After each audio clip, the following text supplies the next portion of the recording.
Shout out mga ka-abroad, how are you? Kumusta tayo dyan mga ka-abroad? So muna mga ka-abroad, mga to ang trabaho karon mga ka-abroad kay panggabi ita mga ka-abroad. So ayan mga ka-abroad, Bisaya, Tagalog yung sinasabi natin mga ka-abroad para alam natin mga ka-abroad. So ayan mga ka-abroad, yun yung trabaho namin talaga, gabi at saka araw mga ka-abroad. So naglo-loading yung shovel mga ka-abroad na naman. So ayan, panibagong posisyon na naman tayo mga ka-abroad.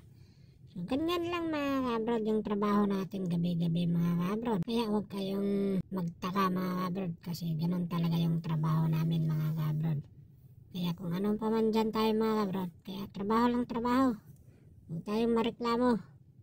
So ayan mga ka-abroad, uwian na yan mga ka-abroad.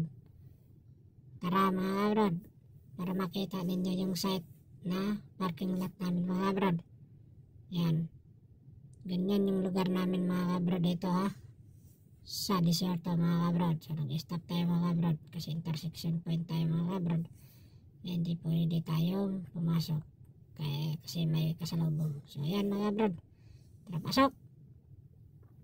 So yun na nga mga ka-abroad, nakita na ninyo yung parking lot namin mga ka-abroad. So dyan na mapaparada pagkatapos ng trabaho mga ka-abroad. So kunting video muna lang mga ka-abroad kasi ganun talaga mga ka-abroad, for remembrance lang yan mga ka-abroad. Kaya habang buhay tayo mga ka-abroad, kailangan tayo magawa ng video for remembrance only, for the life mga ka-abroad.